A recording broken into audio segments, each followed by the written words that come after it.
सहनाववतु सहनौ भुनक्तु सह वीर्यङ्करवावहै तेजस्विनावधीतमस्तु विद्विषावहै। ஓம் சாந்தி சாந்தி சாந்தி. தைத்திரிய உபனிஷத் 47வது வகுப்பு, பிரம்மானந்தவல்லி, 5வது அணுவாக்கம், 2வது பகுதி. தஸ்மாத் வா ஏதஸ்மாத் விஞ்ஞானமயாத்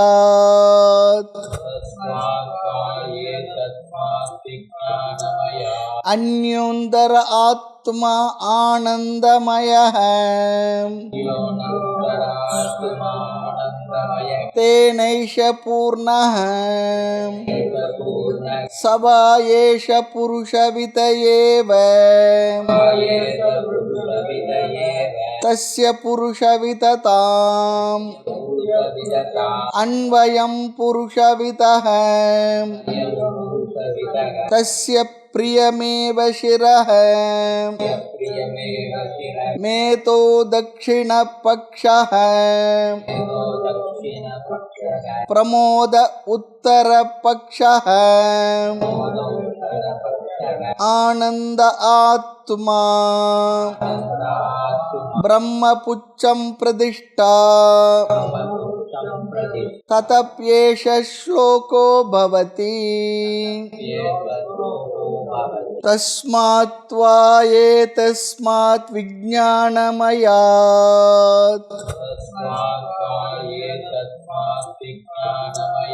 அந்யுந்தர ஆத்மா ஆனந்தமயः தேனைஷ பூர்ணः சவா ஏஷ புருஷவித ஏவ தஸ்ய புருஷவிததாம் அன்வயம் புருஷவிதः தஸ்ய பிரியமேவ சிரः மேதோ தக்ஷிண பக்ஷः பிரமோத உத்தர பக்ஷः ஆனந்த ஆத்மா பிரம்மபுச்சம் பிரதிஷ்டா ததப்யேஷ ஸ்லோகோ பவதி. ஆத்மாவுடைய தன்மைகளாக சத்து சித்து ஆனந்த ஆத்மா, சத்தியம் ஞானம் அனந்தம் பிரம்ம. எது சத்தாகும் எது சித்தாகும் இருக்கின்றதோ அது ஆத்மா. இந்த விஷயத்தை நம்ம பிற உபநிஷதங்களும் பார்த்துருக்கின்றோம், நமக்கு நன்கு பரிச்சயமான விஷயம்தான். இங்கே தைத்திரிய உபநிஷத்தில் இங்கே ஆனந்த என்ற அந்த தன்மையை எடுத்துக்கொண்டு அந்த ஆனந்த தன்மையை கொண்டு நமக்கு ஆத்மா விளக்குகின்ற ஒரு பகுதி தான் இந்த உபநிஷத்தினுடைய சிறப்பம்சம். அது உபநிஷத்து இங்கே அறிமுகப்படுத்தியது. சைத்தன்யம் என்கின்ற ஒன்றிற்கு சத்து என்றும் சித்து என்றும் பெயர். ஆனந்தம் சுகஸ்வரூபம் என்றும் ஆத்மாவிற்கு இன்னொரு பெயர். ஆத்மா ஆனந்த ஸ்வரூபமாக இருக்கின்றது. இந்த ஆனந்த ஸ்வரூபமும் எங்கு பிரதிபிம்பிக்கின்றது என்றால் அவருடைய மனதில் பிரதிபிம்பிக்கின்றது. எப்படி சைத்தன்ய ஸ்வரூபம் மனதில் பிரதிபிம்பிக்கின்றதோ உணர்வு தன்மையாக அறிவுத்தன்மை, சித்தென்றால் அறிவுத்தன்மை, சத்து என்றால் ஜடத்தன்மையோடு கூடியதாக. பிறகு ஒரு விசாரம் செய்தீர்கள், சித்தே சத்து சத்தே சித்து என்றெல்லாம் நல்ல அருமையாக விசாரங்கள்லாம் பிற உபநிஷதங்களை செய்திருக்கிறோம். கைவில்லை நவநீதத்தில் நல்ல அருமையான ஒரு சித்தும் ஜடமும் அல்லது சத்தும் வேறு வேறு இல்லை, ரெண்டும் ஒன்று இந்த சேமெல்லாம் பார்த்துருக்கின்றோம். ஆனால் அந்த தன்மையை பற்றி அதிகமான விசாரம் இந்த உபநிஷத்தில் வருகின்றது. ஆக இந்த சைத்தன்ய ஸ்வரூபத்தினுடைய சத்து சித்து இது நம்முடைய மனதில் பிரதிபிம்பிக்கின்றது நமக்கு தெரிகின்றது. ஆனால் இதனுடைய ஆனந்த தன்மை இதுவும் கூட எங்கு பிரதிபிம்பிக்கின்றது? நம்முடைய மனதில் தான் ஆத்மாவுடைய ஆனந்த தன்மை பிரதிபிம்பிக்கின்றது. ஜடமான மனதில் உள்ள எண்ணங்களில் ஆத்மாவுடைய பிரதிபிம்பம் ஆனந்தத்துடன் கூடியதாக சேர்ந்து இருக்கும் பொழுது அதைத்தான் ஆனந்தமய கோஷம் என்கின்றோம். அதுக்கு தான் வரும். அன்னமய கோஷம், பிராணமய கோஷம், மனோமய கோஷம், விஞ்ஞானமய கோஷம், அதெல்லாம் நம்ம ஆராய்ச்சி செய்திருக்கின்றோம். இங்கே இந்த ஆனந்தமய கோஷத்தை வைத்து ஆத்மாவை புரிய வைக்கும் பொழுது, இந்த ஆனந்தமய கோஷம் என்றால் என்ன? எப்பவுமே காரண சரீரம் சொல்லி வரும்பொழுது புரிவதற்கு கடினமாக இருக்கும். அன்னமய கோஷம் நமக்கு நல்லா தெரியுது, ஸ்தூலமாக தெரியுது. பிராணமய கோஷம் தெரிகின்றது. மனோமய கோஷம் நாம் புரிந்து கொள்ள முடிகின்றது. விஞ்ஞானமய கோஷம் என்பது புத்தி, அதுவும் நமக்கு புரிகின்றது. ஆனந்தமய கோஷம் காரண சரீரத்தில் இருப்பது சொல்லி சொன்னால், காரண சரீரத்தை பார்க்க முடியுமா? பார்க்க முடியாது. ஆனால் ஆழ்ந்த உறக்கத்தில் நாம் எந்த சரீரத்தில் இருக்கின்றோமோ அதுதான் ஆனந்த, அதாவது காரண சரீரம். அது நம்மளால் பார்க்க முடியாது. அதனால தான் அது காரண சரீரம் சொல்லி சொல்கிறோம். அந்த காரண சரீரத்து அந்த ஆனந்தமானது அல்லது அதை தான் ஆனந்தமய கோஷம் சொல்லி சொல்கிறோம். ஆக ஜடமான மனம் ஞாபகம் வச்சுக்கணும். தத்துவ போதத்தினுடைய உபதேசப்படி பொதுவாக மனமும் ஜடம்தான். காரணம், ஜடமான பஞ்சபூதங்களினுடைய சூக்ஷ்மத்தன்மையில் வந்த மனமும் கூட ஜடமே. அப்படிப்பட்ட ஜடமான மனதில் உள்ள எண்ணங்கள், அந்த எண்ணங்களில் ஆத்மாவுடைய பிரதிபிம்பிக்கின்றது. அந்த ஆத்மாவுடைய ஆனந்த தன்மையும் அங்கு பிரதிபிம்பிக்கின்றது. ஆக அந்த மனது ப்ளஸ் ஆனந்தமய கோஷம் சொல்கிறோம் பாருங்க, அது என்னவென்றால் மனதில் பிரதிபிம்பிக்கின்ற ஆனந்தத்தன்மை, மனம் ப்ளஸ் ஆத்மாவுடைய ஆனந்தத்தன்மை, அதைத்தான் ஆனந்தமய கோஷம் சொல்லி சொல்கிறோம். அந்த ஈக்குவேஷன் நமக்கு புரியணும்.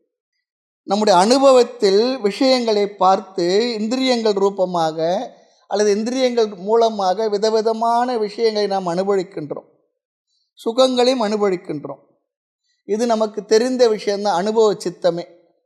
இதில் சந்தேகம் இருக்கான்னு சந்தேகமும் இல்லை. மனதிலும் சில சுகங்களை எல்லாம் அனுபவிக்கின்றோம். ஆக அந்த ஆனந்தத்தை ஒவ்வொரு ஜீவனும் அனுபவிக்கின்றான். இது சாஸ்திரம் சொல்லணுமா? எனக்கே தெரிகின்றது, எனக்கே தெரியுது. விசாரம் செய்து பார்த்தால் நாம் எந்த பொருளை பார்த்து சுகத்தை அடைகின்றோமோ அந்த பொருளிலிருந்து சுகம் வருவதாக நாம் நினைக்க வேற செய்கின்றோம்.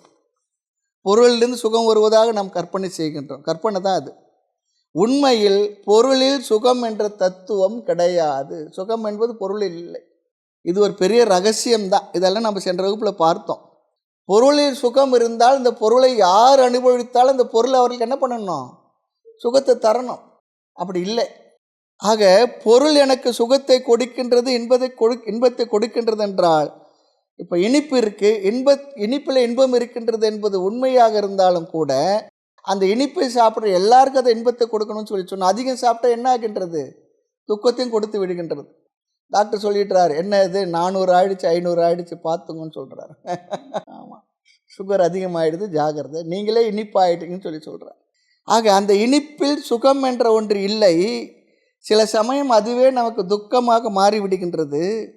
ஆக உண்மையில் சுகம் என்பது அந்த பொருளில் இருந்தால் எவ்வளவு சாப்பிட்டாலும் எவ்வளவு அனுபவித்தாலும் அது சுகத்தை தந்து கொண்டே இருக்க வேண்டும்.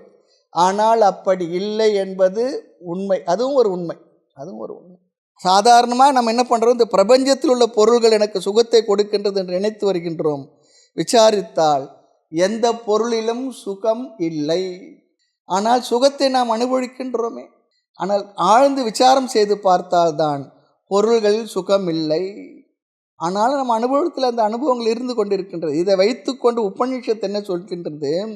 சுகத்தின் காரணத்தை, பொருளில் சுகம் இருக்குன்னு சொல்கிறேன், உண்மையில் இந்த பொருளில் சுகம் இல்லை. ஆனால் இந்த சுகத்துடைய காரணம் என்ன? சோர்ஸை ட்ரேஸ் பண்ணணும்னு சொல்கிறது. எங்கேருந்து உண்மையில் அந்த சுகம் வருகின்றது அதை கண்டுபிடிக்க வேண்டும். அதுதான் இந்த உபநிஷத்தினுடைய ஒரு ஆராய்ச்சி. அந்த ஆராய்ச்சி செய்து அது ஆனந்தமய கோஷம் என்று சொல்லி பிறகு அந்த ஆனந்தமய கோஷத்தையே விளக்கி அதை நிராகரித்து நமக்கு இந்த ஆத்மாவை காட்டித்தரப்போகின்றது. சுருக்கமான விஷயந்தான், சுலபமான விஷயந்தான். ஆனால் நமக்கு புரியறது கொஞ்சம் யோசித்து கொண்டு இருக்கிறோம். அது கடினமாக இருக்குது, அல்லது புரிஞ்சா போல இருக்குது, பிற்பாடு அது மறைஞ்சு போகிறது. ஆக எங்கிருந்து சுகம் வருகின்றது? சுகத்தினுடைய மூலம் என்னவென்று விசாரம் செய்து பார்த்தால் நம்முடைய எண்ணங்கள், பொதுவாக எல்லார் மனதும் பிளைன் தாட் இருக்குது, எண்ணங்கள் இருக்கின்றது. அந்த எண்ணங்கள் சூக்ஷ்மமாக ஆக ஆத்மாவுடைய சுகம் அந்த எண்ணத்தில் அதிகமாக பிரதிபிம்பிக்கின்றது. இது ஒரு கருத்து. நம்முடைய எண்ணங்களில் ஆத்மாவுடைய சுகத்தன்மை பிரதிபிம்பிக்கின்றது. எல்லார் மனதிலே அல்லது நம்ம எல்லாரும் ஒவ்வொருவருடைய மனதிலும் விதவிதமான எண்ணங்கள் இருந்து கொண்டிருக்கின்றது. அவைகள் ஆத்மாவுடைய சைத்தன்ய தன்மையை மட்டும் பிரதிபிம்பிக்கவில்லை, ஆத்மாவுடைய ஆனந்த தன்மையையும் ஆனந்த ஸ்வரூபத்தையும் அது பிரதிபிம்பிக்கின்றது. அதே சமயத்தில் நம்முடைய சுகத்தில் அடுத்த ஒரு கருத்து இருக்குது. இந்த சுகத்தை நாம் அனுபவிக்கும் பொழுது சுகத்தில் கிரடேஷன் இருக்குது, தாரதமியம் இருக்குது. சிலர் சொல்கிறாங்க எனக்கு ரொம்ப அதிகமாக சுகம் இருக்குது, சில பேர் சொல்கிறாங்க எனக்கு சுகம் அவ்வளவா இல்லை, எனக்கு அதிகமாக இது பிடிக்கும், எனக்கு கொஞ்சமாக தான் இது பிடிக்கும், இப்படிலாம் நம்ம நினைக்கிறோம் பாருங்க. அப்போ அந்த ஆனந்தத்தின் அளவை வைத்துக்கொண்டு நாம் அனுபவிக்கக்கூடிய பொருள்களிலிருந்து வரக்கூடிய சுகத்தை வைத்துக்கொண்டு எனக்கு இது சுகம் அதிகமாக இருக்குது, சுகம் குறைவாக இருக்குது சொல்கிறோம். அப்போ அந்த சுகத்திலையும் சாஸ்திரம் சொல்கிறது தாரதமியம் இருக்கா இல்லையா, கிரடேஷன் இருக்கே. ஒரு உயர்ந்த ஒரு பொருள் அதை முதலில் நாம் எடுத்து சாப்பிடும்பொழுது அனுபவிக்கும் பொழுது அந்த ஆனந்தமே என்ன ஒரு மாதிரியாக இருக்குது லெவல் பார்த்து. அப்புறம் அதிக அதிக சாப்பிட என்ன ஆகுது, வர வர குறைந்து கொண்டே வருகின்றது. ஆக சுகத்தில் அதிகம் குறைவு என்பதை நாம் அனுபவிக்கின்றோம், இது ஒரு கருத்தை சொல்கிறது. ஆக ஆனந்தத்தை நாம் அனுபவிக்கின்றோம் என்பது அனுபவ சித்தம். அடுத்த கருத்து ஆனந்தத்தில் தாரதமியம் இருக்கின்றது என்பது அனுபவ சித்தம். ஆமாம், இதற்கு என்ன காரணம் நமக்கு தெரியுதே தெரியல. சாஸ்திரம் சொல்லுகின்றது காரணம் வெளியில் உள்ள பொருள்கள் இல்லை, மனதில் உள்ள எண்ணங்களுடைய தன்மையை பொறுத்து தான் இந்த சுகத்தினுடைய தாரதமியம் நமக்கு விளங்குகின்றது. அந்த எண்ணங்கள் தான் நமக்கு சுகத்தை கொடுக்கின்றன. அப்போ எண்ணங்கள் இடத்துல வந்துடுச்சு, பொருள்களிலிருந்து விலகி இந்த சுகத்துக்கு காரணம் எண்ணங்கள், தாட்ஸ் அந்த அளவுக்கு இறங்கி வந்திருக்கு. சில எண்ணங்கள் அதிகமான சுகம் தருகின்றது, சில எண்ணங்கள் குறைவான சுகத்தை கொடுக்கின்றது. காரணம் ஆத்மாவுடைய ஆனந்த ஸ்வரூபம், அது நம்முடைய ஜடமான மனதில் பிரதிபிம்பித்து கொண்டிருக்கின்றது. எப்படிப்பட்ட எண்ணம் இருக்கின்றதோ அதற்கு தகுந்தாற்போல ஆத்மாவினுடைய சுகத்தன்மை பிரதிபிம்பிக்கின்றது. ரொம்ப முக்கியம். ஆனந்தமானது எண்ணங்களில் இருந்து தான் வருகின்றது, பொருள்களில் இருந்து இல்லை என்பதை அழகாக சொல்லிவிடுகின்றது. அதுக்கு ஒரு உதாரணம் சொல்லுவாங்க. சூரிய வெளிச்சம் இருக்குது, அது அசுத்தமான கண்ணாடியில் பிரதிபிம்பித்தால் சாதாரணமாக தெரியும், சுத்தமான கண்ணாடியில் பிரதிபிம்பித்தால் அதிகமாக தெரியும். அசுத்தமான கண்ணாடி எங்கே பார்ப்பீங்க, நம்ம ரயில்வே ஸ்டேஷனில் பாத்ரூமில் இருக்கிற கண்ணாடி பார்த்தா தெரியும் சுத்தமாக இருக்கணும். தெரியவே தெரியாது, ஃபோட்டோ அன்றைக்கி சுத்தம் பண்ணியிருப்பாங்க, ஆனால் இப்போ அப்படி இல்லை, அது வேறு விஷயம். ஆக அசுத்தமான கண்ணாடி சுத்தமான கண்ணாடி பிரதிபிம்பம் அதில் மாறுபடும். எவ்வளவு தூய்மையாக உள்ளதோ அவ்வளவு பிரதிபிம்பம், எவ்வளவு தூய்மையாக இருக்கோ அந்த அளவிற்கு அந்த பிரதிபிம்பத்தினுடைய தன்மை அதிகமாக இருக்கு. இந்த வகையில் நம்முடைய மனதில் உள்ள எண்ணங்கள் அதிகம் சூக்ஷமம் ஆக ஆக, சட்டில் ஆக ஆக ஆத்மாவுடைய ஆனந்தமானது அதிகம் பிரதிபிம்பிக்கின்றது. ஆக சுகத்தினுடைய தாரதமியத்திற்கு காரணம் நம் மனதில் இருக்கக்கூடிய விருத்திகள், எண்ணங்கள். அதை எஸ்டாப்ளிஷ் பண்ணுறதுக்கு தான் இப்போ சாஸ்திரம் முயற்சி பண்ணுறது. பொருளில் சுகம் இருக்கா என்றால் இல்லை என்று நிரூபிக்கின்றது. பிறகு எண்ணங்கள் தான் காரணம் என்கின்றது.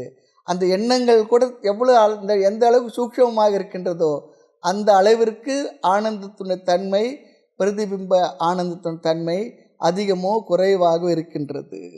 அந்த விருத்திகள் என்கின்ற எண்ணங்கள் தோன்ற தோன்ற நாம் ஆத்மாவில் இருக்கின்ற சுகத்தை மனதில் அனுபவிக்கின்றோம்.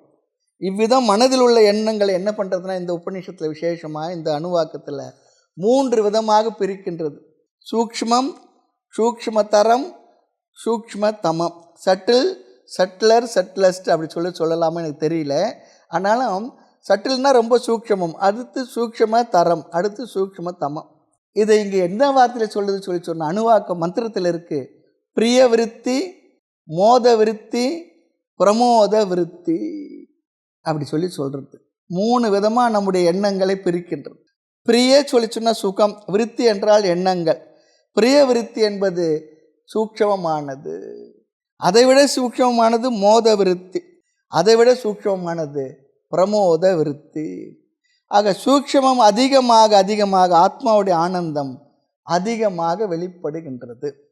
இப்போ பிரிய விருத்தின்னா என்னன்னு பார்ப்போம். அணுவாக்கு மந்திரத்துக்குள்ளே இருக்குது. பிரிய, மோத, பிரமோதம் சொல்லி வருகின்றது. பிரிய விருத்தி என்பது எப்பொழுதெல்லாம் நமக்கு விருப்பமான பொருள்கள் நம் கண்களில் படுகின்றதோ, நமக்கு விருப்பமான பொருள்களை பார்க்கும்பொழுது நம்முடைய மனதில் தோன்றுகின்ற ஒரு விதமான எண்ணத்திற்கு பெயர் தான் பிரிய விருத்தி. அந்த பொருள் நம்முடைய மனதில் உள்ள எண்ணங்களில் பிரதிபலித்து அதில் ஒரு சுகத்தை நாம் நினைக்கின்றோம், சுகமாக நினைக்கிறோம், நல்லா இருக்கு அப்படி சொல்லி ஒரு எண்ணம். அதுக்கு பேர் பிரிய விருத்தி. இதுக்கு லட்சணமே சொல்கிறாங்க, இஷ்டவஸ்து தர்ஷன ஜன்ய விருத்தி. இஷ்டவஸ்து தர்ஷன ஜன்ய விருத்தி.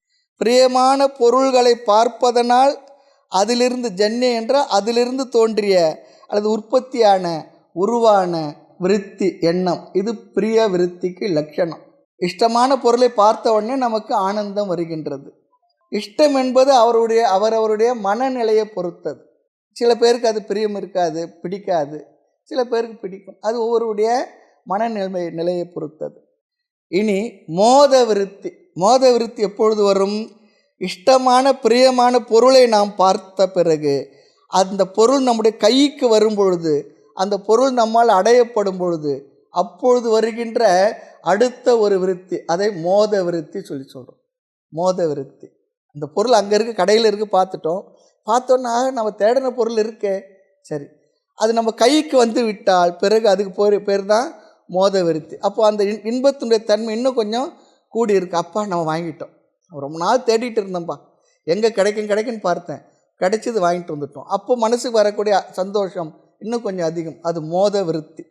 இஷ்டவஸ்து லாபஜன்ய விருத்தி. விருப்பமான பொருள் நம்முடைய கையில் கிடைக்கும் பொழுது, அதை அடையும் பொழுது நமக்கு வருகின்ற எண்ணம், அது மோத விருத்தி. அடுத்து பிரமோத விருத்தி. அந்த பொருளை அனுபவிக்கும் பொழுது வரக்கூடிய மேக்சிமமான ஒரு சந்தோஷம், அது பிரமோத விருத்தி. இஷ்டவஸ்து அனுபவ ஜன்ய விருத்தி பிரமோத விருத்தி. அந்த பொருளை நாம் அனுபவிக்கும் பொழுது வரும். பொருளை பார்த்தவுடன் வருவது பிரிய விருத்தி, அது நம்முடைய கையில் கிடைத்து விட்டால் வருவது மோத விருத்தி, அதை நாம் அனுபவிக்கும் பொழுது வருகின்ற விருத்திக்கு பெயர் பிரமோத விருத்தி. அந்த 3 விதமான தன்மைகளை இந்த அணுவாக்கத்தில் இந்த உபநிஷம் அழகாக நமக்கு சொல்லி கொடுக்கின்றது. இதன் மூலமாக ஆனந்தமய கோஷத்தை சொல்லி, அப்புறம் அந்த ஆனந்தமய கோஷமும் நீ இல்லை என்று சொல்லி ஆத்மாவை காட்டு தருகின்ற அழகான ஒரு வேலையை இந்த உபநிஷத் இந்த அணுவாக்கத்தில் செய்கின்றது பார். ஆக இவ்விதம் 3 நிலைகளில் ஆனந்தத்தை நாம் அனுபவித்து கொண்டுள்ளோம். அது உதாரணம் சொல்லுவாங்க, ஒரு குழந்தை இருக்குது, சாக்லேட் தருவதாக சொன்ன உடனே குழந்தைக்கு என்ன ஆகின்றது? அதை பார்த்த உடனே ஓடி வருது, பிற்பாடு கையில் வாங்கிடுது. வாங்கினும்போது அவ்வளோ சந்தோஷம். பிறகு அது சாப்பிடும் பொழுது இன்னும் அதிக சந்தோஷம். சாப்பிட்ட பிற்பாடு குழந்தை இன்னொரு சாக்லேட் கொடுங்க சொல்கிறேன், இல்லை இதோட போதும் உனக்கு, இதுக்கு மேலே சாப்பிடாத சொன்னால், இல்லை நாங்கள் வாங்கி வச்சுக்கிட்டேன் அப்புறம் சாப்பிட்றேன்னு சொல்கிறேன். இந்த குழந்தையோட இது, இப்போ நான் சாப்பிடல ஆனால் என் கையில் வந்துடணும், அதுக்கு ஒரு சந்தோஷம். ஆக எப்பொழுது அதனால் என்ன, அந்த குழந்தைக்கு எப்பொழுது வேண்டுமானு நம்ம அதை சாப்பிடலாம் என்ற சந்தோஷத்தில் கையில் வாங்கி வச்சுக்கிட்டு தான் அதை அனுபவிக்கும் பொழுது அதை விட அதிகமான ஆனந்தம். ஆகவே ஆனந்தமய கோஷம் என்றால் இந்த 3 விதமான விருத்தியம் என்ன? பிரிய மோத பிரமோத, இந்த 3 விதமான விருத்திகளும் அந்த விருத்திகளில் இருக்கின்ற ஆனந்தமும் சேர்ந்து தான் ஆனந்தமய கோஷம். ஆனந்தமய கோஷத்துக்கு என்ன டெஃபனிஷன் பார்த்தா, இந்த 3 விருத்திகளும் அந்த விருத்திகளில் இருக்கக்கூடிய ஆனந்தமும் சேர்த்துத்தான் ஆனந்தமய கோஷம் என்று சொல்லுகின்றார்கள். ஏன்னா ஆனந்தமய கோஷம் சொல்லி சொன்னால், ஆனந்தமய கோஷம்னா என்ன, அதில் என்னென்ன இருக்கும், அது எப்படி அது? ஆக ஆனந்தமய கோஷ லட்சணம் இருக்கு, இந்த சூக்ஷமமான அல்லது பிரிய மோத பிரமோத விருத்தி ப்ளஸ் பிரதிபிம்ப ஆனந்தம்தான் ஆனந்தமய கோஷம். பிரிய மோத பிரமோத விருத்தி ப்ளஸ் பிரதிபிம்ப ஆனந்தம் இஸ் ஈக்குவல் டு ஆனந்தமய கோஷம். அப்படி இல்லைன்னா இன்னொரு விதமாக சொல்லலாம், பிரிய மோத பிரமோத என்பது சூக்ஷ்ம விருத்தியாக எடுத்துக்கொண்டால் சூக்ஷ்ம விருத்தி ப்ளஸ் பிரதிபிம்ப ஆனந்தம் ஆனந்தமய கோஷாக. இங்கு பிரிய மோத பிரமோத விருத்தியை சூக்ஷ்ம விருத்தி என்று எடுத்துக்கொள்கின்றோம். ஆக இந்த 3 விதமான விருத்திகள் ப்ளஸ் இந்த பிரதிபிம்ப ஆனந்தம் சேர்த்து ஆனந்தமய கோஷம் சொல்லி சொன்னால் மிக மிக சூக்ஷ்மமான எண்ணங்களைத்தான் நாம் இங்கே ஆனந்தமய கோஷமாகவும் சொல்லுகின்றோம். சூக்ஷ்மமான விருத்திக்குள் ஆத்மாவுடைய ஆனந்தத்தினுடைய பிரதிபிம்பம் இருக்கின்றது, ஆத்மாவுடைய பிரதிபிம்பம் அங்கே இருக்கின்றது. இந்த பிரதிபிம்ப வாத விஷயமே நம்ம அத்வைதிகள் தான் அதிகமாக நம்ம பயன்படுத்துகிறோம். பிரதிபிம்ப சைத்தன்யம், ரிஃப்ளெக்டட் கான்ஷியஸ்னஸ்லாம் சொல்கிறோம் பாருங்க. ஆக இந்த பொருளில் ஆனந்தம் இருக்குது என்று சொல்வதில் உண்மை இருக்குது. காரணம், அந்த பொருள் நம்முடைய கண்ணுக்கு தெரிந்த உடனே ஒரு சந்தோஷம் வருகின்றது. அதை இல்லை என்று முழுமையாக மறுக்கவில்லை. ஆனாலும் கூட அது நமக்குடைய கைக்கு கிடைக்கும் பொழுது அது என்ன, அந்த ஆனந்த தன்மை எப்படி இருக்கின்றது, அதை அனுபவிக்கும் போது என்ன தன்மை நமக்கு இருக்கின்றது என்பதை இந்த பொருளை வைத்து கொண்டு உபனிஷத்தானது கொஞ்சம் அதிகப்படியாக அடுத்த படிக்கு நம்மை சிந்திக்க வைக்கின்றது. ஆகவே இங்கே நம்ம என்ன பண்ண போகிறோம், பொருட்கள் தான் ஆனந்தத்தை கொடுக்கின்றது சொல்கிறோம் பாருங்க. உண்மையில் பொருள்கள் ஆனந்தத்தை கொடுக்கவில்லை. பொருட்கள் இப்படிப்பட்ட விருத்திக்கு நிமித்தமாக இருக்கின்றது. இந்த பொருளை பார்த்த உடனே எண்ணத்தில் ஒரு சந்தோஷம் வருது இல்லையா, ஆக அது நிமித்தமாக இருக்கின்றது. இப்படிப்பட்ட 3 விதமான விருத்திகள் வர உலகப் பொருள்கள் காரணமாக இருக்கின்றது என்பதை சாஸ்திரமும் ஒத்துக்கொள்கின்றது. எனவே அடுத்து சொல்கின்றது, பொருட்களில் சுகம் இல்லை, இந்த விருத்திகளில் உள்ள பிரதிபிம்பம் தான் சுகம் என்பதை நீ புரிந்து கொள்ள வேண்டும். அடுத்து இன்னொரு முக்கியமான ஒரு கருத்து இருக்கு. இனி பொருள்களில் சுகமில்லை என்பதை எப்படி நாம் நிரூபிக்க முடியும் என்றால், ஆழ்ந்த உறக்கம், கனவில்லாத ஆழ்ந்த உறக்கம், நாம் சுகமாக இருக்கின்றோம். அங்கே எந்த பொருளும் இல்லாமல் ஆழ்ந்த உறக்கத்து சுகம் இருக்கின்றதா இல்லையா? இருக்கின்றது. அங்கே மனம் கூட இல்லை, இந்திரியங்கள் கூட இல்லை. மனம் ஒடுங்கி இருக்கிறது, இந்திரியங்கள் கூட இல்லை. ஆழ்ந்த உறக்கத்தில் எதுவுமே தெரியல, ஆனாலும் ஆனந்தமாக இருக்கின்றோம். இதிலிருந்து என்ன தெரிகின்றது, ஆழ்ந்த உறக்கத்தில் வருகின்ற சுகம் எந்த பொருளிலிருந்து வரவில்லை. நம்ம என்ன யூஃபார்ம் பெட்டில் படுத்திருக்கிறோமா, இல்லை ஏசி போட்டிருக்கிறோமா, எப்படி இருக்குது, என்னென்ன சூழ்நிலை அமைச்சு படுத்திருக்கோம், ஒன்றும் தெரியல. கட்டில் படுத்திருக்கிறோமா, நம்ம ஆணா பெண்ணா, ஏழையா பணக்காரனா, புத்திசாலியா புத்தி இல்லாதவனா, ஒன்றுமே தெரியல. முதலாளியா தொழிலாளியா, ஒன்றும் தெரியல. ஏதோ ஒரு 60-70 கிலோ விழுந்து கிடக்கிறது பார்க்குறவங்களுக்கு. நமக்கு அது கூட தெரியல, ஆனால் என்ன சொல்கிறோம், ஆனந்தமாக. அதனால தான் எல்லாருமே யாருமே தூக்கத்திலேருந்து எழுந்திருக்கிறதுக்கு இந்த மார்கழி மாதத்தில் ஒரு உதாரணம், நல்ல பனி, காலைல 4 மணி மகாவிஷ்ணு வந்து கதவை தட்டுறார். என்னன்னு கேட்குறேன். நான் உனக்கு மோட்சத்தை கொடுக்க வந்திருக்கேன் வான்னு சொன்னால், ஒரு 8 மணிக்கு மேலே வாங்க, இப்போ ஒன்றும் டிஸ்டர்ப் பண்ணாதீங்க. நல்லா தூங்கிக்கிட்டு இருக்கேன், நல்லா அந்த குளிரில் கம்பளியை போட்டு ஆனந்தமாக தூங்கிக்கிட்டு இருக்கேன். இப்போ போய் மோட்சம் ஆகுது, அதில் தான் இருக்கேன், போயிட்டு வாங்க அப்படி தான் சொல்லுவோம். தூக்கம் வந்து அவ்வளோ சந்தோஷமாக இருக்கு. யாரும் தூக்கத்தை எழுந்திருக்கிறது விரும்புறதில்ல. காரணம் என்ன, ஆனந்தமாக இருக்கு. இந்திரியங்களும் இல்லை, அங்கே பொருள்களும் இல்லை, நான் இருக்கிறேன்றதும் எனக்கு தெரியல, எல்லாம் ஒடுங்கி இருக்கின்றது. நான் ஆனந்தமாக இருக்கிறேன்றதான் தூக்க நிலையில் தெரியல, விழிச்ச ஒரு படத்தும் தெரிகின்றது. ஆக நான் இப்படிப்பட்ட சூழ்நிலைகளில் உறங்கும் பொழுது எனக்கு எந்த விதமான விஷயமும் பொருள்களும் இல்லை, ஆனால் ஆனந்தமாக இருக்கின்றேன். ஆக நாம் உறங்கும் பொழுது இந்த பிரபஞ்சத்திலிருந்து விடுபட்டுள்ளோம், எல்லா விவகாரங்களிலிருந்து விடுபட்டுள்ளோம். அப்பொழுது நாம் அடைகின்ற சுகம் மிக மிக மேலான சுகம், அது நம்முடைய சொரூப சுகம். நாம் அதில் தான் இருக்கிறோம். எனவே இந்த உலகில் உள்ள பொருள்கள் எவ்வளவு இருந்த பொழுதிலும் சுகம் அங்கு எங்கிருந்து வந்தது, ஆழ்ந்த உறக்கத்தில் என்றால் இந்த உலகிலிருந்து விடுபட்டும் இருக்கின்றோம், ஆனாலும் சுகத்தை அனுபவிக்கின்றோம். எனவே என்ன, எந்த பொருளும் நமக்கு சுகத்தை தருவதில்லை என்பது அது இதன் மூலமாக சாஸ்திரம் நமக்கு விளக்கி சொல்லி நிரூபித்து காட்டுகின்றது. ஆக ஆழ்ந்த உறக்கத்தில் மிக மிக சூக்ஷ்மமான விருத்தி இருக்கின்றது. அது அந்த விருத்திக்கு பெயர் என்ன சொல்கிறோம், அவித்யா விருத்தி அல்லது நித்ரா விருத்தி. அவித்யா விருத்தி அல்லது நித்ரா விருத்தி. அங்கும் விருத்தி இருக்கின்றது, அங்கு எண்ணம் இருக்குது, இல்லவே இல்லைன்னு சொல்ல முடியாது. அங்கு விருத்தி இருக்கின்றது. அஜ்ஞான அனுபவம், ஒன்றும் எனக்கு தெரியல. காரண சரீரத்தை நாம் இருக்கும் பொழுது ஆழ்ந்த உறக்கத்தில் ஒன்றையும் நான் அறியவில்லை, அஜ்ஞான விருத்தி அது, அல்லது நித்ரா விருத்தி சொல்லலாம். அதில் ஆத்மாவுடைய ஆனந்தம் அதிகமாக பிரதிபிம்பிக்கின்றது. அதை நாம் அனுபவித்தும் வருகின்றோம் அன்றாடம். நித்திரையே தானே நினைவயர்ந்தால் நித்தம் நித்தம் செத்த பிழைப்பானது எங்கள் செய்கை பராபரம்னு சொல்கிறார். நித்திரையாய்த்தானே நினைவயர்ந்தால், நினைவு அயரும் பொழுது நமக்கு வருவது என்ன, நித்திரை. அது வகுப்பிலேயே சில நேரம் வந்துடும்.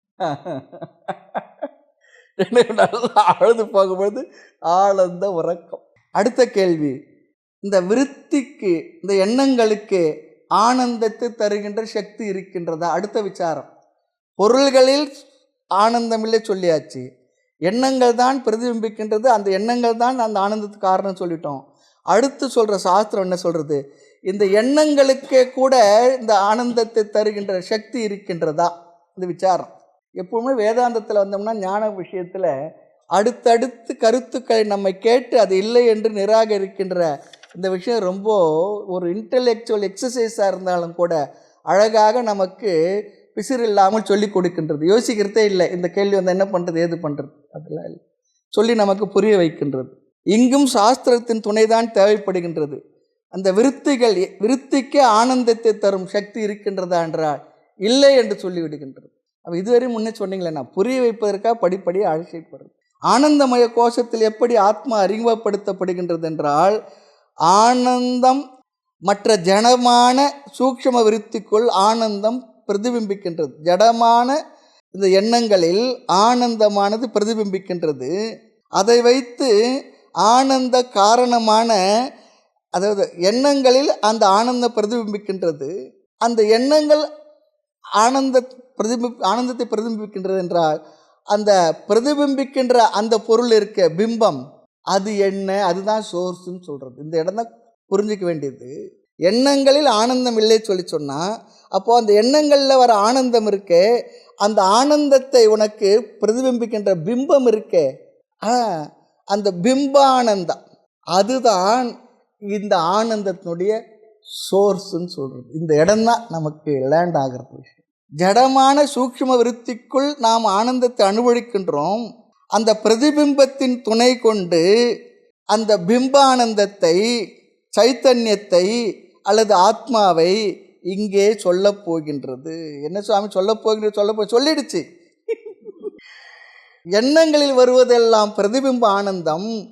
எண்ணங்களுக்கு கூட ஆனந்தத்தை கொடுக்கின்ற சக்தி இல்லை. அப்போ அந்த எண்ணங்களில் ஆனந்தத்தை பிரதிபிம்பித்த அந்த பிம்பம் இருக்கின்றது, அதுதான் ஆத்மா. ஆக இங்கே ஆத்மா எப்படி நாம் பிடிக்க வேண்டும் சொல்லி சொன்னால், ஆனந்தமய கோஷத்தை எடுத்துக்கொண்டு அதில் சூக்ஷ்மமான விருத்திகள் இருக்கின்றது. அந்த சூக்ஷ்மமான விருத்திக்குள் ஆனந்தமானது தாரதமியத்துடன் கூடி இருக்கின்றது. எப்படி பிரியம், மோதம், பிரமோதம் என்று, சுகம், சுகதரம், சுகதமம் என்று இந்த சுகத்தில் பேதங்கள் இருக்கின்றது. இந்த பேதங்கள் விருத்தியிலே இருக்கின்றதா என்றால் அப்படியும் இல்லை, அது ஒவ்வொருவருடைய தன்மையை பொறுத்தது. ஆனால் இதில் பிரதிபிம்பிக்கின்ற அந்த ஆனந்தம் இருக்க, அதோடைய சோர்ஸ் எதுவென்றால் அதுக்கு பேர் தான் ஆத்மா. இந்த ஆனந்தத்தின் சோர்ஸ் எதுவென்றால் ஆத்மா. அந்த ஆத்மா தான் நீ அல்லது நான். ஆக பிம்பபூதமான ஒரு தத்துவம் இந்த எண்ணங்களுக்குள் இந்த ஆனந்தத்தை பிரதிபிம்பித்து கொண்டிருக்கின்றது. அதுவே ஆத்மா, அதுவே பிரம்ம. பொருள்களில் சுகமில்லை, எண்ணங்களில் இருந்தால் வருகின்ற சொல்லி பார்த்தோம்.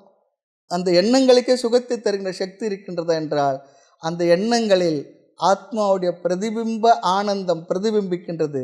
அதனால் எண்ணங்களில் சுகம் இருக்கின்றது. பிறகு அந்த ஆனந்தமும் எதனுடைய விளைவு என்றால் அதுவே பிம்பானந்தம்.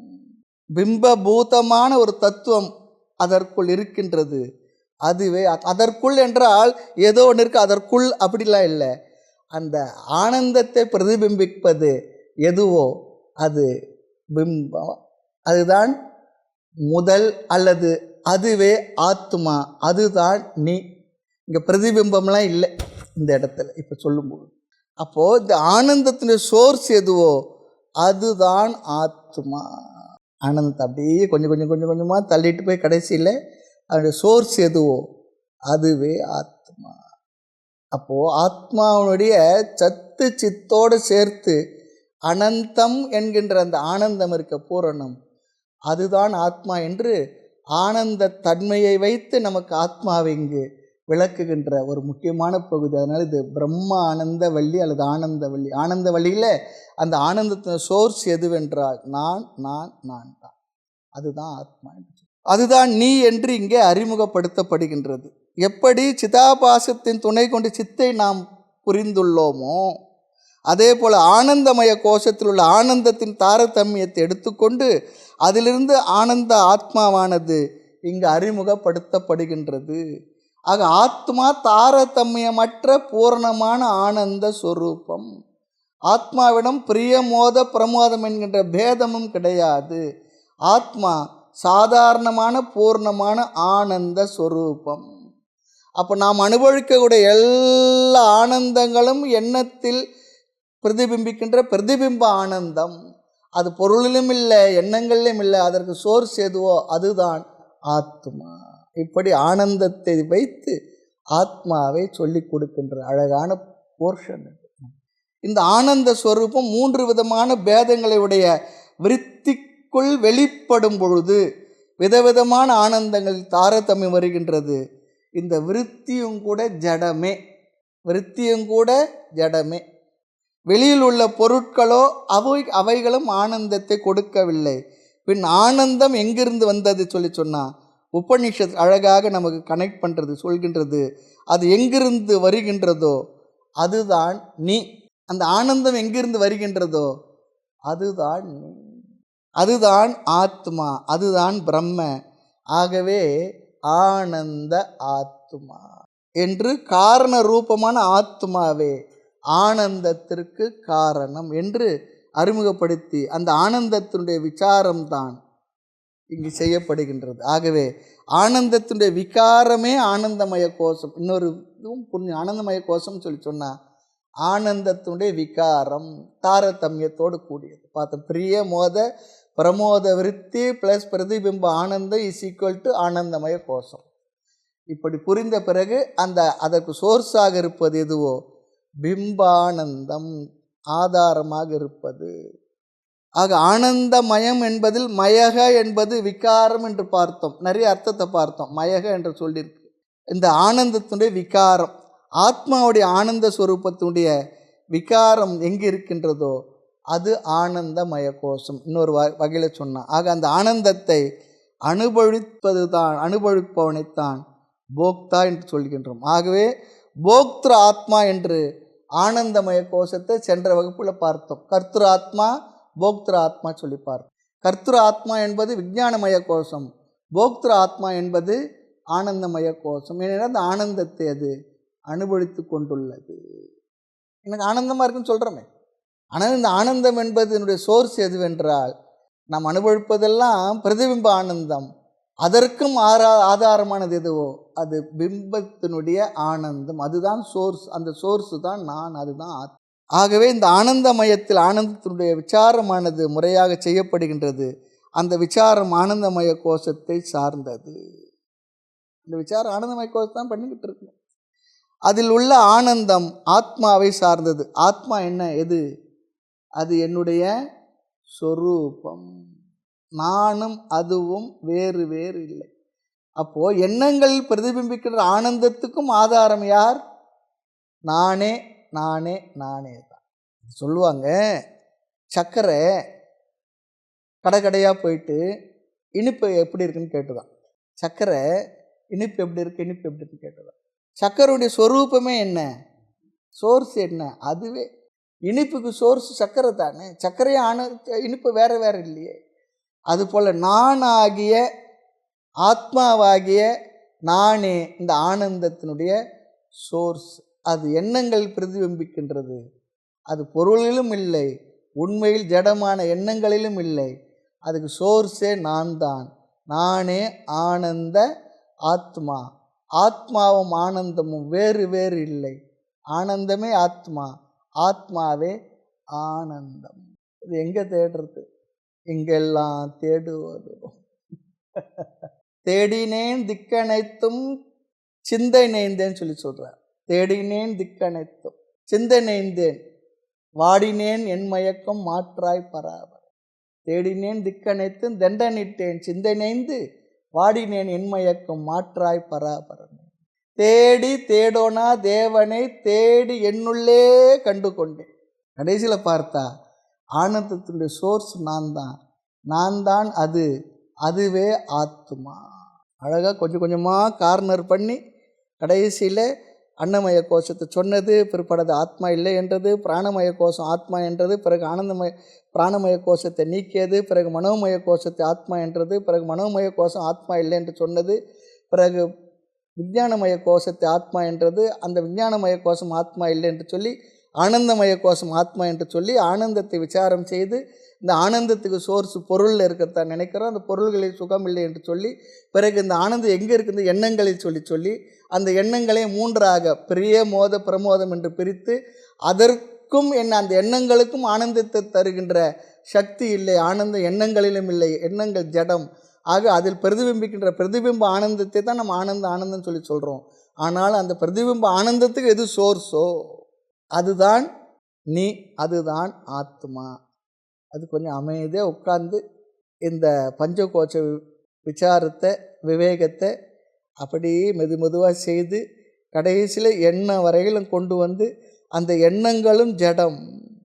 இந்த உடல் எப்படி ஜடமோ அப்படி எண்ணங்களும், மனமே ஜடம் தானே, அந்த எண்ணங்களும் ஜடம்தான். மனம் உணர்வுத்தன்மை எதனால் பெற்றது என்றால் அந்த பிரதிபிம்ப சைத்தன்யத்தினால் பெற்றது. மனதிற்கு எப்படி பிரதிபிம்ப சைத்தன்யம் மனதில் எப்படி வேலை செய்யும்? மனதினுடைய அமைப்பு அப்படி இருக்கு. பாறையிலேயோ மணல்லையோ சூரிய வெளிச்சம் பட்டால் பிம்பிப்பதில்லை. நீரில் பட்டால் பிரதிபிம்பிக்கின்றது, கண்ணாடியில் பட்டால் பிரதிபிம்பிக்கின்றது, பாறையில் பட்டால் பிரதிபிம்பிப்பதில்லை. மனமானது அதனுடைய தன்மை அப்படி படைக்கப்பட்டிருக்கு. ஆக மனதில் பிரதிபிம்பம் ரிஃப்ளெக்ட் ஆகிறது. அந்த மனமும் ஜடம்தான். அது இயற்கையில் அதற்கு இந்த உணர்வுத்தன்மை இல்லை. அந்த பிரதிபிம்பத்தை பெற்றுக்கொண்ட மனம் உணர்வுத்தன்மையை பெற்று வேலை செய்வதால் இந்த உடலும் உணர்வுடையதைப் போல செயல்படுகின்றது. அதனால தான் பாருங்க, சுண்டு விரலில் ஒரு சின்ன நெருஞ்சி முள் குத்தினால் என்ன ஆகின்றது? அந்த உணர்வு நமக்கு தெரிஞ்சுக்கிட்டு இருக்கு. உணவு சாப்பிட்டேன்னு சொல்லி சொன்னால் ஏதோ ஒரு கடுகோ ஏதோ ஒன்று பல்லுக்கு இடுக்கில் போய் உட்காந்துடுச்சுன்னா அதை எடுக்கிற வரைக்கும் நாக்கு என்ன பண்ணுறது? தொழாவிக்கிட்டே இருக்குல்லன்னா ஒரு சின்ன குச்சி தேவைப்படுறது, எடுத்த விற்பட்டா. அப்போ இந்த உணர்வாக இந்த உடல் முழுவதும் மனதின் மூலமாக பரவி இருப்பது அந்த பிரதிபிம்ப தன்மையை மனது வாங்கி கொண்டதனால், மனமும் உணர்வுத்தன்மை பெற்றிருப்பதனால் அந்த மனதை உடைய இந்த சரீரம் என்ன ஆகின்றது? உணர்வுத்தன்மையோடு இருக்கின்றது. ஒரு காலத்தில் பிராரப்தம் முடிந்த பிறகு இந்த உடலிலிருந்து அந்த பிரதிபிம்பம் இருக்கக்கூடிய சிதாபாசன் இருக்கு பாருங்க, அது வெளிப்பட்டு விடும் பொழுது இந்த உடலும் என்ன ஆகின்றது? பழையபடியே அதே போல் ஜடமாக விழுந்து விடுகின்றது. அப்புறம் இந்த மனதே கூட நம்ம அதை தான் சொல்லுவோம், இறப்பதில்லை. மனம் என்ன பண்ணுறது? அடுத்து அது ட்ராவல் பண்ணுறது. அந்த மனதுக்குள்ளே தான் இருக்குது. சித்தம் என்பது வேர் ஹவுஸ் அல்லது ஸ்டோர் ஹவுஸ். அதாவது தான் நம்முடைய எல்லா சம்ஸ்காரங்களும் வினைகளும் கர்மாவும் பாவ புண்ணிய பலனெல்லாம் பதிந்திருக்கின்றது. அது அப்படியே ட்ராவல் பண்ணி அதனுடைய பிராரப்த பிணைக்கேற்ப அடுத்த உடல் 2 கால்லே 4 கால்லே ஒத்த கால்லே நிற்கிறதெல்லாம் பிறவி கிடைக்கின்றது. ரொம்ப அழகாக விசாரம் செய்து கடைசியில் எண்ணங்களில் பிரதிபிப்பது பிம்பத்தினுடைய ஆனந்தம், பிம்பானந்தம். அந்த ஆனந்தத்தினுடைய சோர்ஸ் நீதான், அதுவே ஆத்மா. அப்படியே உட்கார்ந்து யோசனை பண்ணோம்னா புரிஞ்சிடும். இந்த ஆத்மானந்தத்தை நாம் அனுபவிக்க முடியாது, அனுபவிக்க வேண்டிய அவசியமும் இல்லை. காரணம், நானே அதுவாக இருப்பதால். Subject never become an object of knowledge சொல்லும் பாருங்க. என்னையே நான் அனுபவிப்பது என்பது அசம்பவா. என்னையே நான் அனுபவிக்க முடியுமா? அனுபவம் வந்தாலே அனுபவிப்பவன் அனுபவம் வேற வேறையா இருக்கு. நானே அதுவாக இருக்கும் பொழுது இங்கே அனுபவிப்பவனும் நானே, அனுபவமும் என்ன ரெண்டா இல்லை, டுவாலிட்டி இல்லை. எனக்கு அப்பாற்பட்டு எப்பொழுது ஒன்று இருக்குமோ அதைத்தான் நாம் அனுபவிக்க முடியும். அதனால சொல்லுவோம், அனுபவிப்பவனை அனுபவிக்கப்படும் பொருளாக ஒரு நாளும் அனுபவிக்க முடியாது. அனுபவிப்பவனை அனுபவிக்கப்படும் பொருளாக ஒரு நாளும் அனுபவிக்க முடியாது. ஏன்? நானே அதுவாக இருப்பதா. அனுபவம் என்பது எனக்கு வேறுபட்டு அப்பாற்பட்டு ஒன்று இருந்தால் தான் அனுபவம் என்பது வரும். ஆக என்னையே நான் அனுபவிக்க வேண்டிய அவசியமும் இல்லை. அதான் சொல்லுவார், நம்முடைய நாக்கையே நாம் கடித்து சாப்பிடுவோமா? நாக்குக்கு அப்பாற்பட்ட ஒன்றைத்தான் நாம் கடித்து சாப்பிட முடியும். எனக்கு அப்பாற்பட்ட ஒன்றைத்தான் நான் அனுபவிக்க முடியும். என்னையே நான் அனுபவிக்க முடியாது, அனுபவிக்க வேண்டிய அவசியமும் இல்லை. நான் ஆனந்த ஆத்மா என்று புரிந்து கொண்டால் மனிதன் ஆனந்தத்தை தேடி எங்கும் ஓட மாட்டான். அதனால தான் ஆத்மன்யேவ ஆத்மனா துஷ்டக. ஒருவன் தன்னிடத்திலேயே தான் சுகமாக இருக்க வேண்டுமென்றால் தானே சுகஸ்வரூபம் என்பதை புரிந்து கொண்டால் தான் முடியும். எப்படி அதை நாம் புரிந்து கொள்வது? விதவிதமான சுகபோகங்களை நாம் அனுபவிக்கும் பொழுது அதற்கான காரண விருத்திகள் அல்லது அந்த விருத்தியில் இருக்கக்கூடிய பிரதிபிம்ப ஆனந்தம், அடுத்து ஒரு பொருளை பார்த்து ஆனந்தம் வந்தது என்றால் என்ன சொல்ல வேண்டுமா? என்னுடைய ஆனந்தமே இங்கு ரிஃப்ளெக்ட் ஆகி கொண்டு உள்ளது, வெளிப்படுகின்றது என்று பிரதிபிம்ப ஆனந்தத்தை கொண்டு பிம்ப ஆனந்தத்திற்கு அதற்குத்தான் இந்த தன்மை இருக்கின்றது, அதுவே நானாக இருக்கின்றேன் என்று புரிந்து கொள்வது. ஆக நாம் என்ன 2 கருத்தை நீங்கள் புரிந்து கொள்ள வேண்டுமென்றால், ஆனந்தமய கோஷம் என்று வரும்பொழுது ஆனந்தத்துடைய விகாரம்தான் ஆனந்தமய கோஷத்தில் இருக்கின்றது. அடுத்த கருத்து, இந்த விகாரம் ஆனந்தமய கோஷத்தை சார்ந்தது, ஆனந்த ஆத்மாவை சார்ந்ததில்லை. அதையும் புரிஞ்சுக்கணும். ஆனந்த விகாரம்தான் ஆனந்தமய கோஷத்தை சார்ந்தது. ஆகவே அந்த விகாரமான ஆனந்தம் நான் இல்லை. ஆனந்த ஆத்மாவில் விகாரம் எதுவும் இல்லை. ஆனந்தமய கோஷத்தில் இருக்கக்கூடிய ஆனந்தமும் ஆனந்த ஆத்மாவை சார்ந்ததில்லை. ஆனந்தத்துடைய விகாரம் தான் அதில் இருக்கு, பிரதிபிம்பம் தான் இருக்கின்றது. நான் என்ன? பிம்பமே. எப்பொழுது ஆனந்தமய கோஷத்தில் நான் என்கின்ற அபிமானத்தை வைத்து அதில் இருக்கின்ற விகாரமானது கோஷத்தை சார்ந்தது என்று புரிந்து கொள்கின்றோமோ, அதனுடைய சோர்ஸ் நான் தான் என்று நமக்கு புரியும் பொழுது நம்ம வேறு எதுவும் தேடி எங்கும் சென்று கொண்டிருக்க மாட்டோம். நான் அதில் இருக்கின்ற ஆனந்த ஸ்வரூபம் என்று புரிந்து கொள்ளும் பொழுதுதான் அடுத்த நொடியிலிருந்து ஆனந்தமய கோஷம் ஆத்மா என்கின்ற அந்த எண்ணம் இருக்கின்ற பாருங்க, அது மித்யா என்று புரிந்து கொள்ளப்படுகின்றது. ஆனந்தமய கோஷமே மித்யா.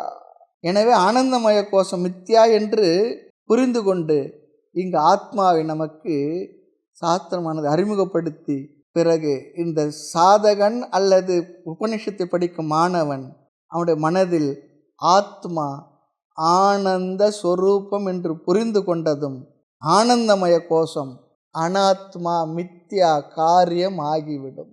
அதுவரை இது காரணம் நினைச்சிட்டு. ஆக இந்த ஆனந்தமய கோஷம் ஆத்மாவுடைய மிக மிக அருகில் இருப்பதாக நாம் புரிந்து கொள்ள வேண்டும். ஆத்மா ஆனந்தமய கோஷம் ரொம்ப தள்ளி இருந்தது, பிராணமய கோஷம் கொஞ்சம் தள்ளி இருந்தது, மனோமய கோஷம் கொஞ்சம் தள்ளி இருந்தது, விஞ்ஞானமய கோஷம் கொஞ்சம் தள்ளி இருந்தது, ஆனந்தமய கோஷத்து ரொம்ப அருகில் இருக்கின்றது. இந்த அருகில் வந்த உடனே இதுவும் ஆத்மா இல்லை என்று புரிந்து கொள்ளும் பொழுது அங்கு புரிவதற்கு யார் இருந்தானோ அவனே ஆத்மா.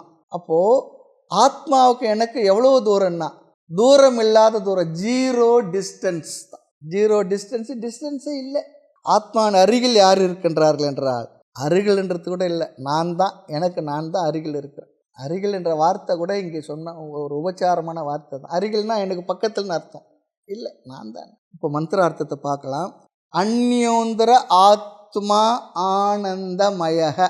விஞ்ஞானமய கோஷத்தை நீக்கி ஆனந்தமய கோஷம் இங்கு அறிமுகப்படுத்தப்படுகின்றது. இனி அடுத்த பகுதியில் எப்பொழுதும் போல ஷரீர கற்பனையை உபனிஷத் மறுபடியும் தொடங்குகின்றது. காரணம், இதன் மீது பிரியம், மோதம், பிரமோதம் இவைகளை அறிமுகப்படுத்துவதற்காக இந்த ஆனந்தமய கோஷத்துக்கு ஒரு சரீரத்தை இருப்பதை போல ஒரு கற்பனை செய்கின்றது. தேனைஷ பூர்ணக, தேன சொல்லி சொன்னால் ஆனந்தமய கோஷத்தினால் ஏஷக விஞ்ஞானமய கோஷமானது வியாபித்து இருக்கின்றது அல்லது நிறைவு பெறுகின்றது. ஆனந்தமய கோஷமானது விஞ்ஞானமய கோஷத்தை நிறைவு செய்கின்றது. சக வா ஏஷ புருஷ வித ஏவ, சக வை ஏஷக. இங்கு ஆனந்தமய கோஷம் தேனை என்ற இடத்துல விஞ்ஞானமய கோஷத்தை சொன்ன இந்த அணுவாக்கத்தில் சகை வை ஏஷக என்றால் ஆனந்தமய கோஷத்தை குறிக்கின்ற இந்த சொல்லானது இந்த ஆனந்தமயமானது புருஷ விதக மனிதனுடைய சரீரத்தை போல, விதக என்றால் போல சொல்லி அர்த்தம், புருஷ ஆகாரக மனித சரீரத்தை போல ஒரு கற்பனை செய்து தலை இது, வலது பக்கம் ஒன்று, இடது பக்கம் ஒன்று, புச்சம் எல்லாம் சொல்லி வந்தது. ஆக இந்த எந்த ஷரீர் அடிப்படையில் என்றால் தஸ்ய புருஷ விததாம், விஞ்ஞானமய கோஷ ஷரீர அமைப்பில் இதுவும் ஷரீர அமைப்பை கொண்டது. தஸ்ய என்றால் விஞ்ஞானமய கோஷஸ்ய, மனிதனுடைய உருவத்தை காட்டி அதன் அடிப்படையில் அயம் புருஷ விதக, அயம் என்றால் ஆனந்தமய கோஷம், புருஷ விதக இது ஏற்கனவே பார்த்த ஒன்றுதான். இது எப்படி இந்த சரீரம் இதற்கு கிடைத்தது என்றால் விஞ்ஞானமயம் மனோமயத்திலிருந்து வந்தது, விஞ்ஞானமயம் மனோமயத்திலிருந்து வந்தது, மனோமயம் பிராணமயத்திலிருந்து வந்தது, பிராணமயம் அன்னமயத்திலிருந்து வந்தது. அன்னமயத்துக்கு முன்னே நம்ம ஒரு கற்பனை நாம் அப்படி செய்யலை, ஏன்னா அதே ஸ்தூலமாக தெரிஞ்சுக்கிட்டு இருக்கிறதுனால. எனவே இப்படி மனித சரீரத்தை போல ஒரு உருவகத்தை பிராணமய கோஷத்திலிருந்து பார்த்து வருகின்றோம். ஆக அன்னமயத்தில் இருந்து பிராணமயம், பிராணமயத்திலிருந்து மனோமயம், மனோமயத்திலிருந்து விஞ்ஞானமயம், விஞ்ஞானமயத்திலிருந்து இங்கு எதற்கு இந்த கருத்தை எல்லாம் இங்கே பார்த்தோம் என்றால் உபாசனை செய்வதற்கு. உபாசனை எதற்காக பார்த்தோம் என்றால் சாஸ்திரம் அல்லது உபனிஷத் கொடுக்கின்ற அந்த கருத்து ஞானமாக அறிவாக நமக்கு மாறவில்லை, நம்முடைய மனதில் அமரவில்லை என்றால் அந்த கருத்தை மனதில் அமர்த்தி கொள்வதற்காக இந்த உபாசனை இம்போசிஷன் போல ஒரு வார்த்தையோ ஒரு சொல்லினுடைய ஸ்பெல்லிங்கோ வேறு ஏதோ நம்முடைய மனதில் நிற்கவில்லை என்றால் வாத்தியார் என்ன பண்ணுவார்?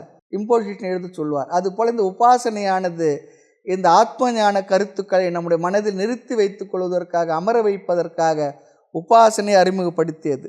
ஆக இந்த ஆனந்தமய கோஷத்திற்கு நம்முடைய சரீரம் போல் உருவம் என்றால் அதன் வலது பக்கம் எது, இடது பக்கம் என்ன சொல்கின்றது? தஸ்ய பிரியமேவ சிரஹ. தஸ்ய இந்த ஆனந்தமயத்திற்கு பிரியமேவ பிரிய விருத்தியானது தலைப்பகுதி, சிரக என்றால் தலைப்பகுதி. இங்கு பிரியம் என்றால் பிரிய விருத்தி சொல்லி அர்த்தம். பிரிய விருத்தினா என்ன பார்த்தோம்? நமக்கு பிடித்த பொருளை பார்த்த உடனே நம்முடைய மனதிற்கு வருகின்ற ஒரு விருத்தி, எண்ணம். இஷ்ட வஸ்து தர்ஷன ஜன்ய விருத்தி, பிரிய விருத்தி, இது தலைப்பகுதி. அப்புறம் மோதக தட்சிண பட்சக, அந்த பொருளை அடைவதனால் வருகின்ற சுகம், அது மோதக. மனதில் வருகின்ற அதுவும் சூக்ஷமமான விருத்தி, அது என்னவா? தட்சிண பட்சக, வலது பக்கம். அடுத்து பிரமோதக உத்தர பட்சக. பிரமோதம் என்றால் அந்த பொருளை அனுபவிப்பதனால் வருகின்ற விருத்தி, அது இடது பக்கம், உத்தர பட்ச. இத்துடன் ஃபுல் ஸ்டாப் வைக்கணும். ஏனென்றால் பிரிய விருத்தி தலை என்று சொல்லிவிட்டது, பிரமோத விருத்தியை அதிகமானதில்லை, அது அதை விட அதிகமானது தானே, அதைத்தான் தலை என்று சொல்ல வேண்டும்.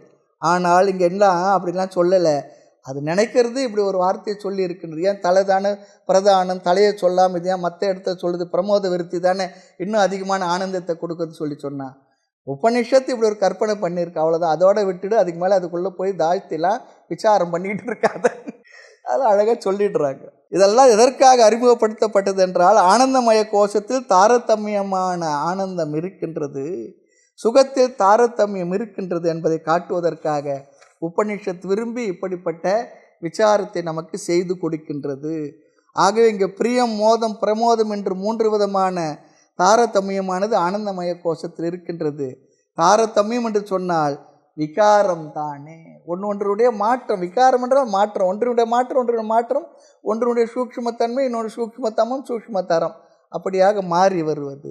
ஆக இந்த 3 உதாரணங்களை உபனிஷத் சொல்லி 4வது ஒன்றாக நாம் சேர்த்து கொள்வேன்னு சொன்னால் 4வதாக நீ சேர்த்துக்கோ, 5வதாக சேர்த்துக்கோ, சாஸ்திரம் இவ்வளோதான் சொல்லியிருக்கு. ஆக ஆனந்தத்தில் சுகத்தில் தாரதமியம் இருக்கிறது என்பதை உபனிஷத் சொல்ல விரும்புகின்றது. அதற்குத்தான் பிரிய மோத பிரமோதம் என்ற அந்த விஷயத்தை அறிமுகப்படுத்தி இந்த கற்பனை செய்து சொன்னது. ஆனால் இந்த இடத்துல இன்னொன்று சொல்கிறது, இந்த இடத்துல ஆனந்தமய கோஷத்திலிருந்து ஆத்மா என்று நீ புரிந்த பிறகு இது உபாசனைக்காக இல்லை, இங்கு இது உபாசனை செய்ய வேண்டியதில்லை, செய்யவும் முடியாது. ஆக இந்த விருத்தியானது சூக்ஷமானது, அது சுகமானதாகவும் இருக்கின்றது, சுகங்கள் கூட குறை இருக்கின்றது, அதிகரிக்கின்றது. ஆனால் விருத்திகளுக்கு சுயமாக சுகம் என்பதில்லை, வெளியுள்ள பொருள் ஒரு நிமித்தமாக இருக்கின்றதை தவிர அது காரணம் இல்லை. இஷ்டமான பொருள் கையில் வந்தால் சந்தோஷம் வருகின்றது, எல்லாம் சொன்ன உபனிஷத்தானது நமக்கு ஆத்மாவை புரிய வைப்பதற்காக கையாண்ட முறைகள், அவ்வளவுதான் என்று சொல்லி நிறைவு செய்கின்றது. மேலும் விஷயங்களை அடுத்த வகுப்பில் பார்க்கலாம். மூர்த்தி எல்லாம் வாழி, எங்கள் மௌன குரு வாழி, அருள் வார்த்தை என்றும் வாழி, அன்பர் வாழி பராபரமே. ஓம் பூர்ணமத பூர்ணமிதம் பூர்ணாத் பூர்ணமுதச்யதே பூர்ணஸ்ய பூர்ணமாதாய பூர்ணமேவாவசிஷ்யதே.